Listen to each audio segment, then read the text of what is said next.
Welcome back to another episode of the TMC Talk Show, this time with the Autosport BRDC Young Driver of the Year, Johnathan Hoggard.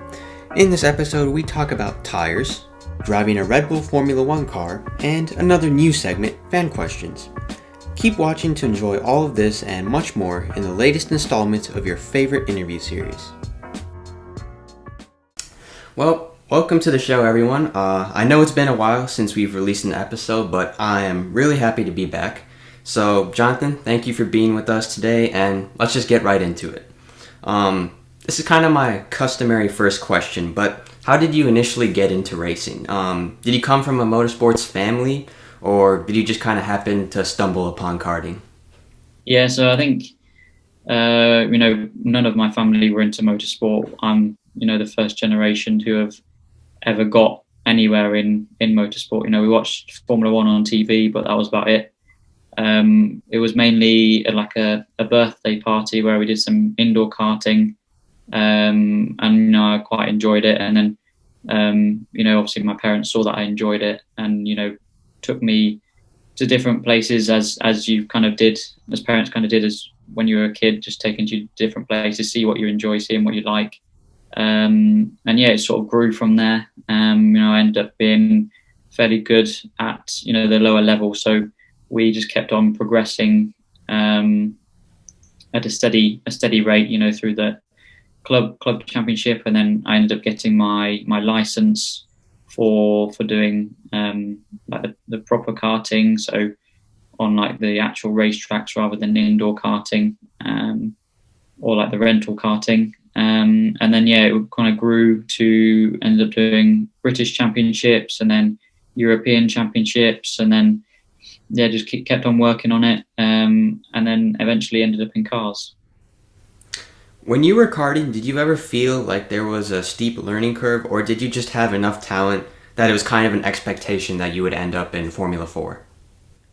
No, I don't think there was any expectation. I think it was quite good that I was sort of able to just, do as well as I can. I didn't really have anyone there that was really pushing super hard for me. Obviously, I wanted to do well, and my parents and the team wanted me to do well. But if it wasn't the best result in the world, it was learn from it and try again the next time. So I think it all came from me, wanting to progress as far as I can. Obviously, I want to get better at whatever I do. I think it's like most things that I do. I always want to try and do as best I can and learn as much as I can from it. And racing is one of those, probably the most important thing that I've sort of had to try and learn and get even better at. So when was that moment when you were kind of like, hey, I might be able to pursue this as a career? It's not just karting. I can maybe try to become a professional driver. I think it came probably quite late on. So I started karting quite late in sort of 2012, 2013. I started at the age of sort of 12, 13 years old.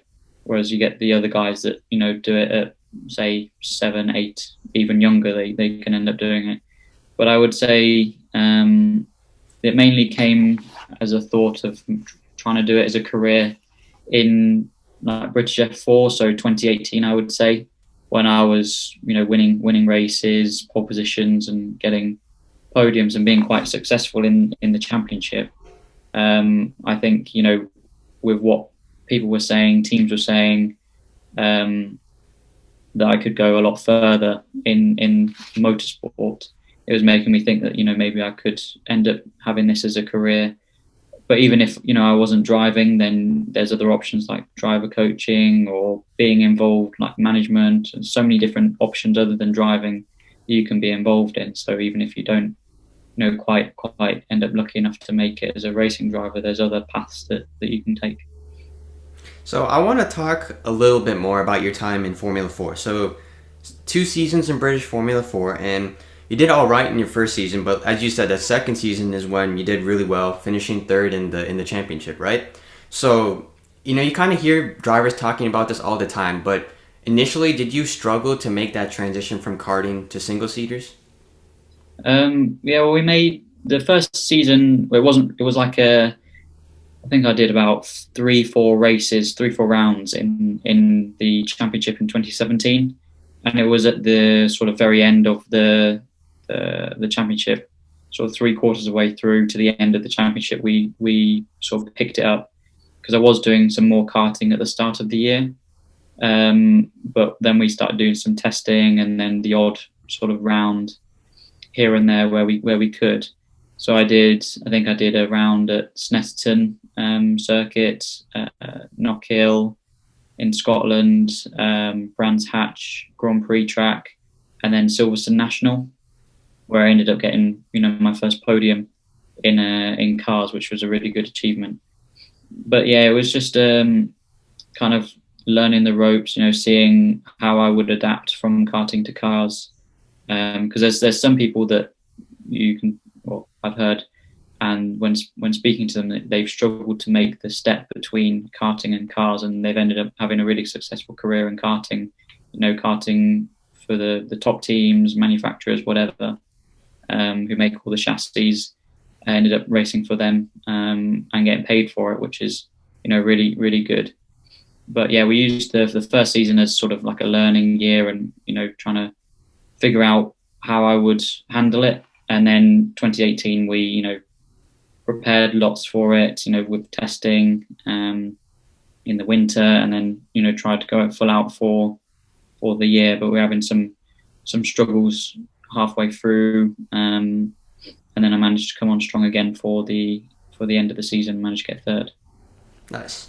Well, so then moving to 2019, right? That's when you moved to British F3. And I believe you're still with that same Ford Tech team, and you had another great season, finishing second in the championship. So did this impressive performance have any relation to you being nominated for the BRDC Young Driver of the Year? Yeah, so I joined Ford Tech in the BRDC British F3 Championship last year, carrying on the partnership from the last 2 years with them. And yeah, it was really good from the start. I think I adapted to the F3 car from the F4 car really well. I enjoyed driving it a lot more, having a lot more downforce. It kind of suited my driving style a bit better. So I started off the year really well, and then it was just a case of trying to keep the championship fight alive. I made a couple of mistakes myself.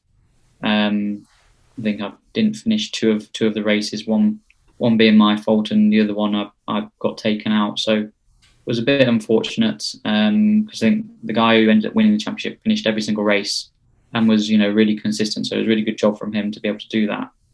And that's sort of where I lost out.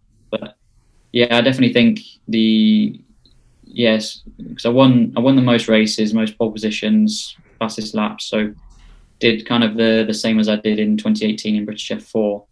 And then for sure, I think that's what the award process, the judges look for when nominating drivers, is who's performing the best in whatever championship around the world they're looking at. So I want to talk a little bit more about that award, because when I first saw it, I was kind of like, okay, it's just another award. But then I looked into it a little bit more, and I was, there's actually a lot of it was a difficult process for you, right? And then when you actually won the prize, there were a lot of great benefits that you got from it. So right now, can you tell us a little bit more about what was that testing process to get the award? Yeah, so it was 2 days at Silverstone Grand Prix track, and there was four finalists in total. I think from a total of 10 nominations. So there's 4 of us. There was me, Enam Ahmed, Jamie Chadwick and Ayrton Simmons, and we all over 2 days driving three different cars. So the first day was pretty hectic. We were driving all 3 different cars.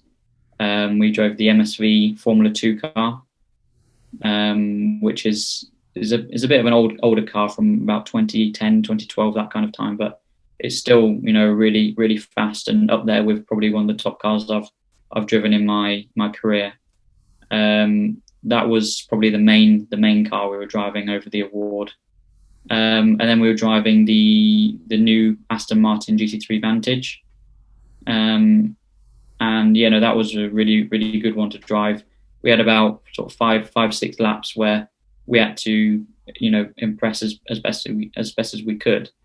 And, more or less all of us, I know definitely I had never driven a car with a roof over my head or a GT3 car in general. So I've only driven single seaters, F4 and F3. So trying to adapt to that in 5 laps to be able to have a contention to winning probably the most prestigious award in British motorsport was, there's a lot of pressure on all of us. And then it was the same for the Ligier LMP3. So we had again 6 laps to try and impress and do as best as we could for that one. And again, it was never driven any car like that before in my life. So it was again, a lot of pressure to try and do a good job. Yeah, so obviously a lot of pressure, but somehow you found a way through it, right? And you got the award. And so, like I was saying before, there are a lot of benefits that you got from that. And I want to kind of go through a few of them. So first one, I think you got a seat at the 24 Hours of Daytona. So did that still happen this year? Because I know even though you won the award last year, I think you were supposed to race in it this year, right? So the 24 Hours of Daytona, that was actually a separate award. So that was from that's what's called the Sunoco Whelan Challenge, and it's a really good sort of award that they have going on there and prize. So basically you have Anglo Oil American Company, whose supply is like one of the distributors for Sunoco race fuels, who sponsor NASCAR, whatever, all that kind of championships out in America.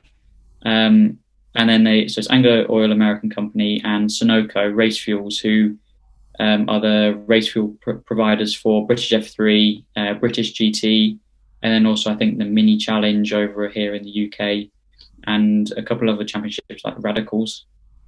And it is it's like a massive championship table of all of those sort of championships put together. And whoever has the most average points over the whole year wins that seat out in America for the 24 Hours of Daytona. So you've got points for race wins, like fastest laps, all those kind of things, and they all get added up over the season. So you're battling against British GT drivers even though I was in British F3, I was fighting those guys to trying to win that race seat. But that was a separate award which I managed to also pick up, which was probably one of the best experiences of my life, going out over to the States for the first time and experiencing GT racing. Was that something that was like different this year because of coronavirus, or was it still kind of run in the same way that it usually does? No, that was I think it's perfectly run, because it was in January, before it all kind of kicked off in February, March kind of time. So I've only done two 3 races this year, one in January in Daytona, another one in February in Malaysia in Porsche's Carrera Cup, and then also another one in Formula Renault earlier, sort of mid time in the year. So I want to talk about what is probably one of the best benefits that you've got out of all of these awards, right? You got a chance to actually test with a Red Bull Formula One car. More specifically, it was the RB8, which is it was driven in the 2012 season by Sebastian Vettel and Mark Webber. So can you just tell us a little bit more about that day? Like, was it everything that you expected and more? Yeah, it was. I didn't really know what to expect. Obviously, I was really nervous going in. I didn't want to crash it or do anything like stupid like that to make myself look silly, and definitely have a big telling off by whoever was in charge. But yeah, no, it was a really good day. The morning started off wet, and I really wanted it to be dry, because the last thing you want is however many horsepower on the rear axle of the car in the wet with no traction control or anything like that. So I had a installation lap, so went out the pits and came straight back in just to make sure everything on the car was all okay. Just the normal procedures for when you go out racing, just making sure it's all okay. And then we ended up waiting sort of 3-4 hours until sort of just gone lunchtime to 2-3 o'clock. For it to be dry, we sent out some of the fire marshals and ambulances to help try and dry out the track, because I was the only one there. So if there was no one running around on the track, then it would have never dried up.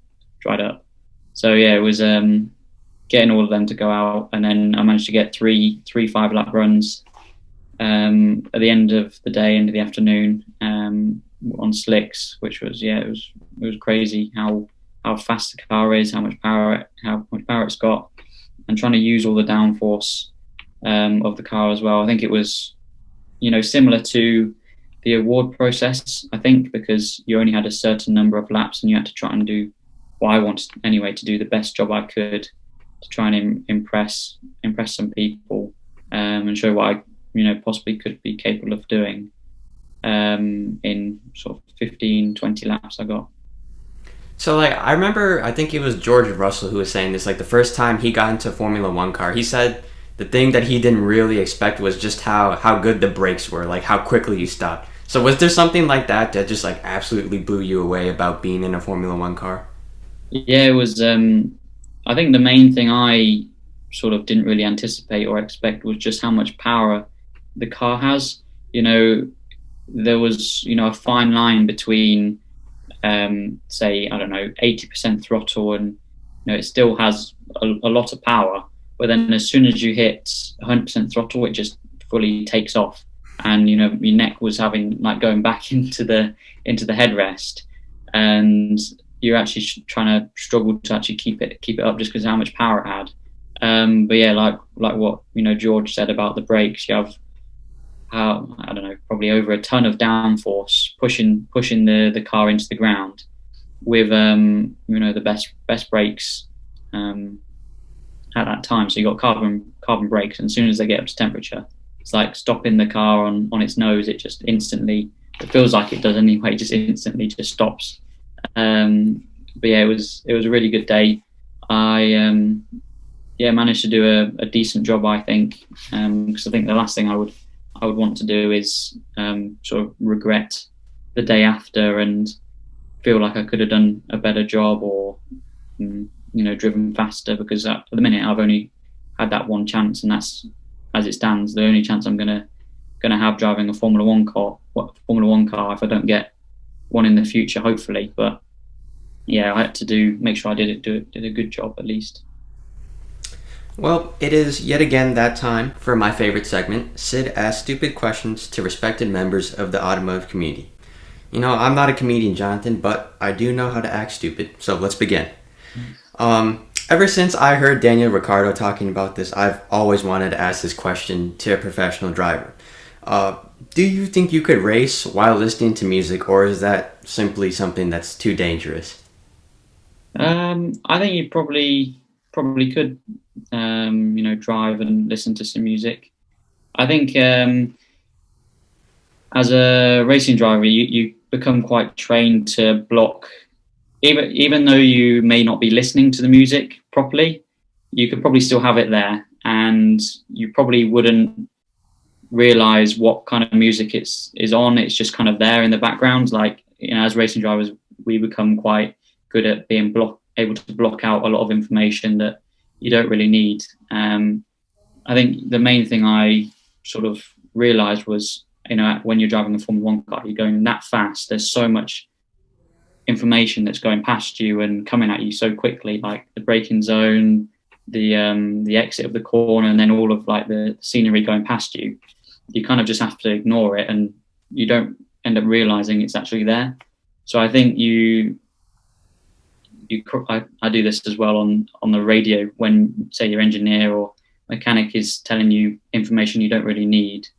I just don't bother listening to it, and then just carry on doing what I'm doing and trying to do a good job. So I think you probably could listen to some music, but whether you would actually listen to it or whether you would just ignore it, I'm not too sure. Yeah, because like the only problem I really see is kind of like what you were talking about, communicating with your race engineer and mechanic, right? Because already in Formula One, everyone laughs at, when Kimi Räikkönen or Lando Norris yells at their race engineer to shut up and let me race, right? So that's the only problem I really see. But I know in particular, Daniel Ricciardo's like, sometimes the race is a little bit boring, you're just kind of stuck in fourth by yourself. So in those type of situations, of course, it makes me think. But let's get to the next question. So when you meet someone new and, they sit down like, oh, hi, Jonathan, do you go to university? Do you work a job? And then you tell them that, oh, no, actually, I'm a professional racing driver. What's generally like that reaction that you get from people?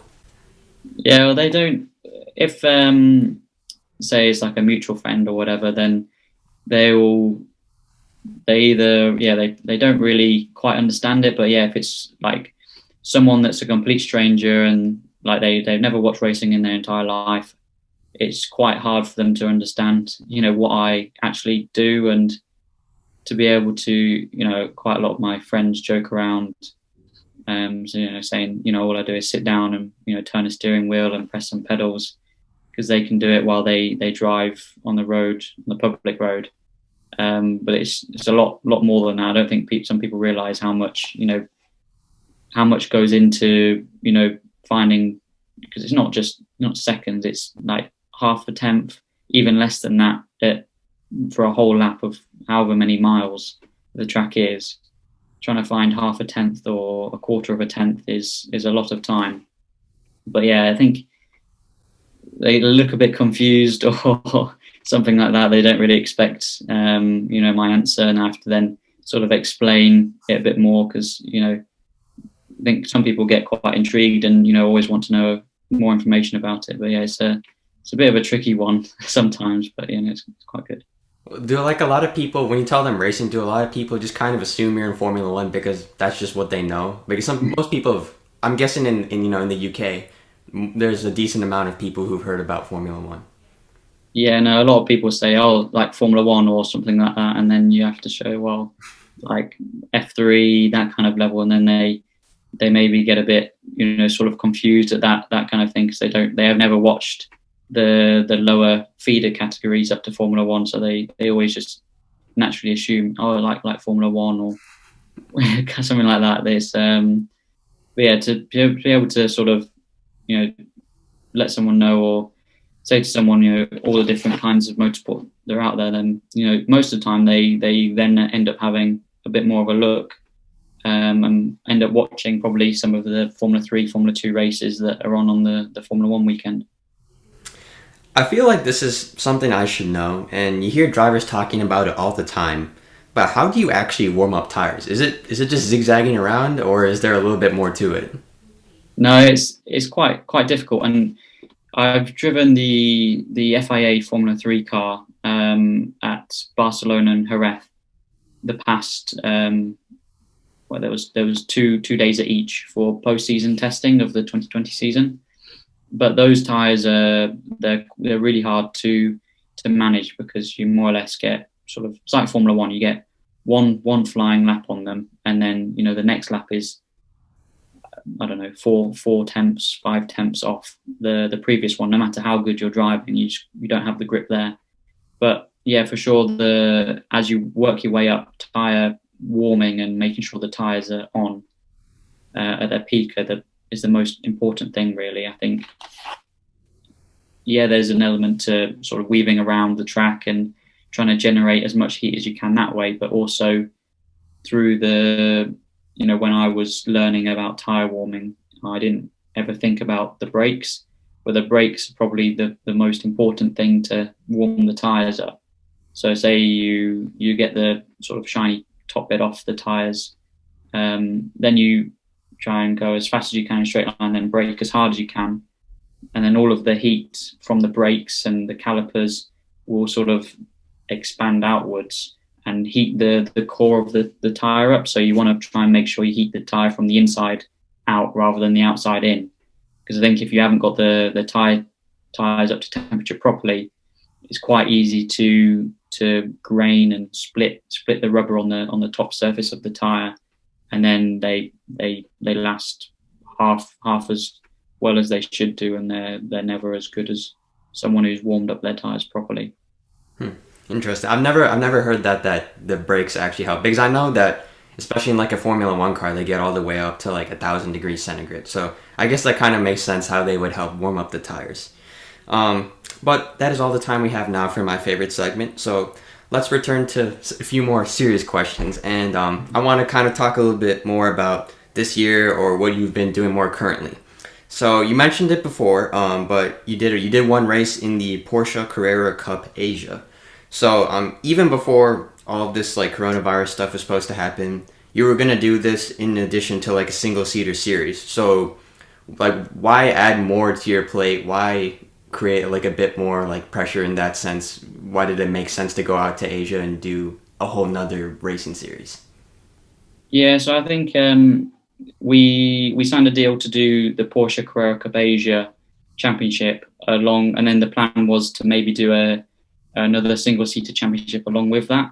To be honest, there wasn't really any expectations going into the Porsche Championship, so there was, it was just like I was in karting, like I was in the early years of single seaters, was just to do as well as I could, keep on improving. There's no real pressure there, and then was again do as well as I could do in single seaters in the other championship. But then lockdown in my country came along, so we stopped the talks on single seaters, just because we didn't know how long it was going to last, and whether it would go ahead at the end of the year, or all those kind of questions that we had. We didn't feel like it was right to then go ahead and work towards going in that championship. So we were focusing on Porsche Carrera Cup Asia, but again, with the restrictions going out to Asia and those different countries around Asia, because I think we were meant to go to quite a few. There was China, Singapore, Thailand, I'm trying to think of other ones. Yeah, there was quite Malaysia as well. There was quite a few different countries. It wasn't just solely one country in Asia. They just couldn't make it happen. So we ended up getting a new calendar that hopefully was going to go ahead in sort of end of September time and work our way through the end of the year. But situation got a bit worse, and then ended up having to be cancelled the season, which was a big shame. But it was, no one really wanted that to happen, but it was just a case of everyone's safety is obviously the priority. So yeah, it was a bit of a shame I didn't manage to do any proper racing this year. I did one-off races like 24 Hours of Daytona. I did one race in Porsches in Malaysia in February, and then I've done a Formula Renault race at Imola in June, July time. But again, there was a couple of issues with the car, not being able to perform as well as it could do because of mechanical issues or things like that. So I've only really done 2 races, and then the postseason FIA F3 tests along with the Formula 1 test as well. So I want to talk a little bit more about the FIA F3 tests. So I believe it was, you had one of your first rounds was in Barcelona, and you did that with, I hope I'm saying it right, but you did it with Genzer Motorsport. So is that who you're signing with for the upcoming Formula 3 season? I'm not too sure, to be honest. We're still trying to figure out what is best to do. There's quite a lot of different options available across, not just across Europe, but across the world as well, in America, Japan, and obviously Europe as well. But so trying to figure out what's best to do, and then obviously trying to find the budget through sponsorship or whatever, to be able to go out and race in the championship we want to do. If there's anyone out there that wants to help, then feel free to get in contact or whatever. But yeah, I mean, we did the first 2 days with Genza, had a really good second day. I think the first day I was trying to get back into the rhythm of things, and work on the different little bits in these type of cars can add up to so much time. And the field is 30 cars, and you can have probably 1 second between first and 15th, and it can make all the difference. So all the little bits of time can make a huge amount of difference. So the second day was a lot better. I was I think third think no, fifth overall on the day in the morning, and then I managed to get first in the afternoon, which is a really good result. And then I did most recently the 2 days in Jerez in Spain. So I did day one with High Tech GP, and then day two with Campos. So day one I was third overall for the day, and then day two I was eighth overall for the day. But it was a bit messy with red flags and trying to get the most out of the tyres in the red flag period, and lots of different things that can compromise your session. It felt like I got a bit unlucky on that day, but when there's 30 cars on the track all at once, it always tends to be the case.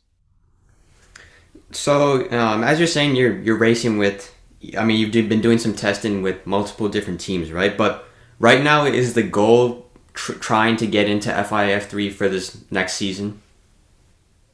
Yeah, I think obviously FIA F3 is the route to Formula One, and a lot of other championships, or like Formula E, for example, or GT racing, they regard FIA Formula 3 as a high level championship. So they take that into account when they see it on your CV.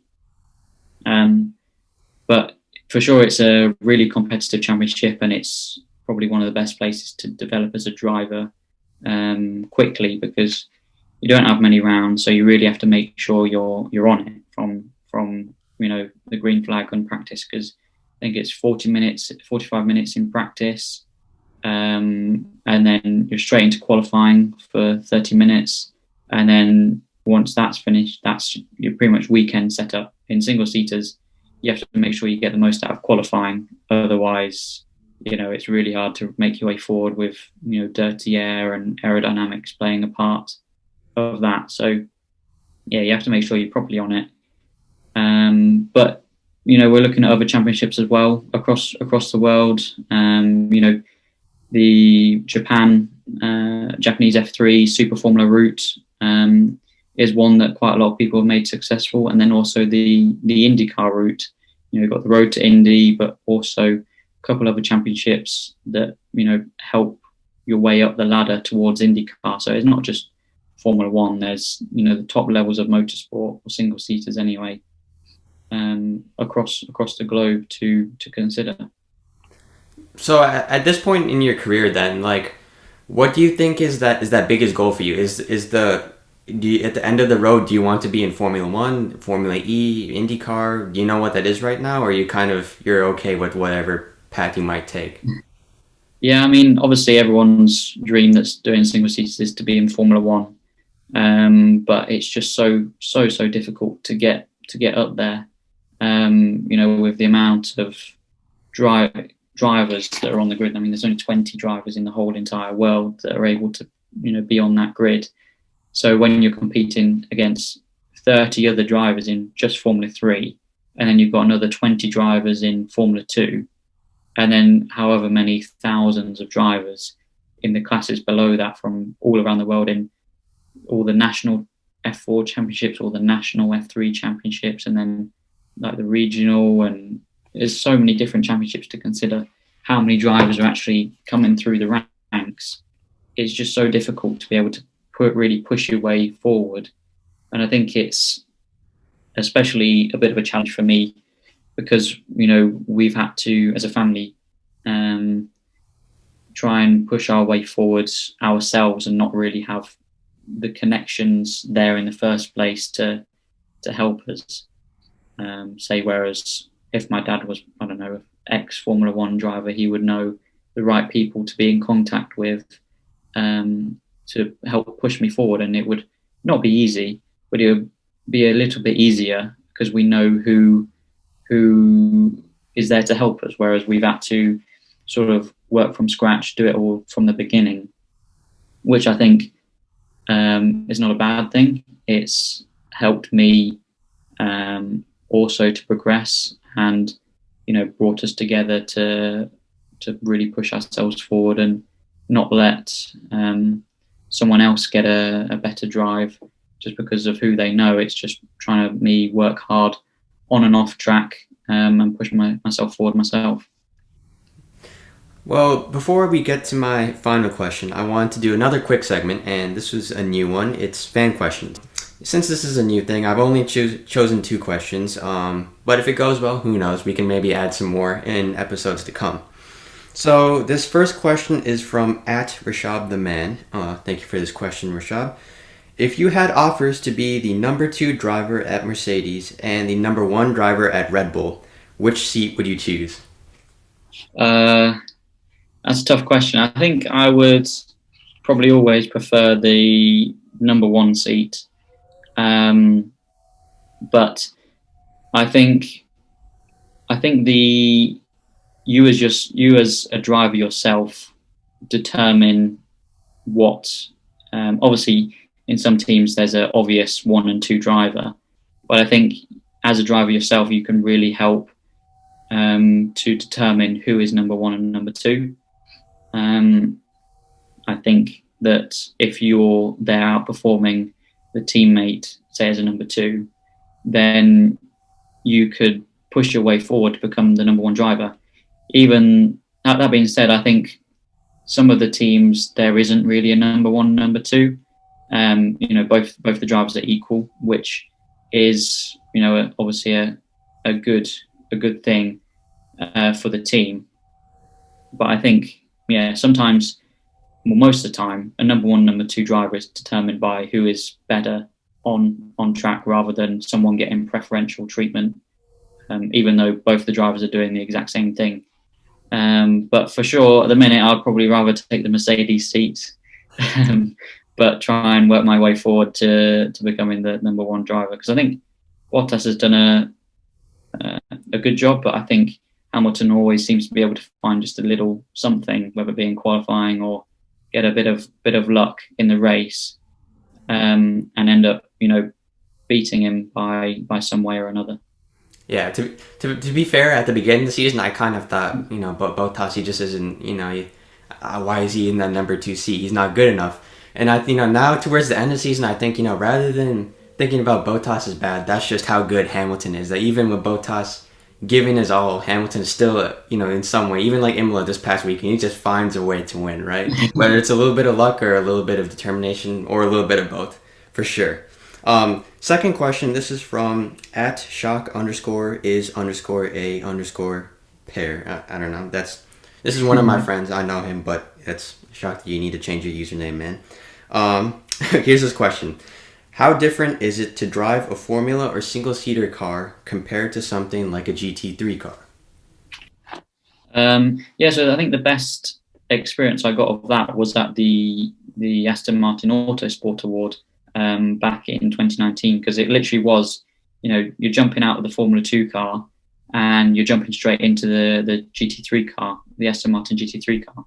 It was probably like 2 minutes between coming in the pits and going back out again. So I was actually really pleasantly surprised by the GT3 car, just because of when you're in the sort of single-seater world of motorsport, quite a lot of people dismiss GTs, and they're like big and heavy, and there's not as agile as the Formula car, which is true, but you can still have a lot of fun and really enjoy the racing in a GT car. You've got bodywork that you can have a little bit of rubbing on and a little bit of contact and still get away with it, which is good to be able to test the limits and actually allow a bit of leeway for a mistake or two in racing. But also they have still got lots and lots of downforce, the GT3 cars anyway, which makes it really, really fun. And also they're really, really quick in a straight line. More so, I think they're actually quicker than my British F3 car that I was driving. And, depending on the downforce levels, probably matching the FIA F3 car. So they are really quick in a straight line. It's just, the corners where they have to slow down a little bit, but it's still, you can take lots of curb or go off track a little bit, and you can still not lose time. Whereas probably why I maybe enjoy the challenge of single seaters more. Is you have to be really precise and exact on where you position the car and throttle and brake applications and everything like that. So yeah, but I do still really enjoy, you know, GT and also the LMP racing. All right. Well, time for my final question. And again, this is kind of like the customary last question I ask. But out of your entire driving career so far, what has been your favorite moment? What's that memory that you look back on fondly?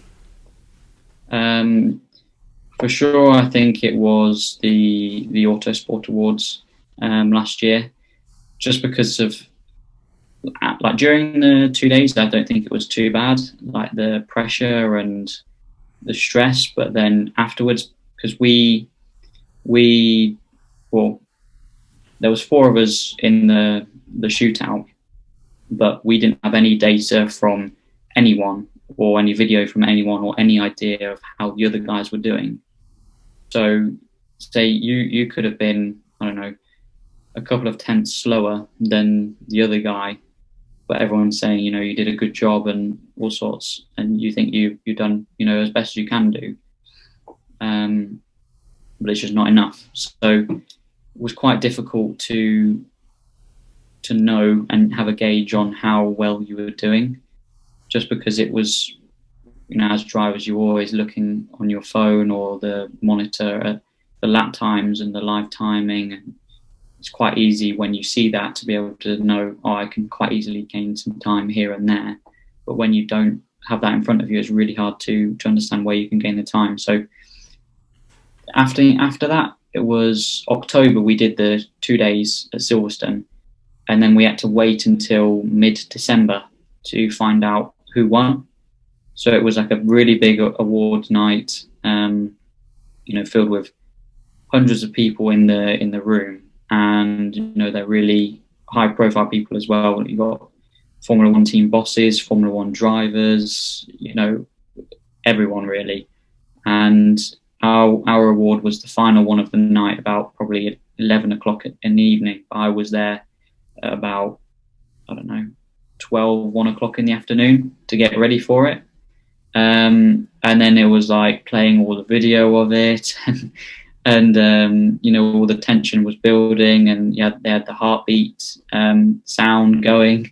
It was like, and the winner is, and then they again waited, and then they said my name, and I think that was probably the best moment of my career, was, you know, just see it, because I had my whole family there and friends and everything, was seeing them so happy and proud of, you know, where we had all come from, was yeah, really, really nice. And then obviously the prizes that came with it are probably once in a lifetime opportunities.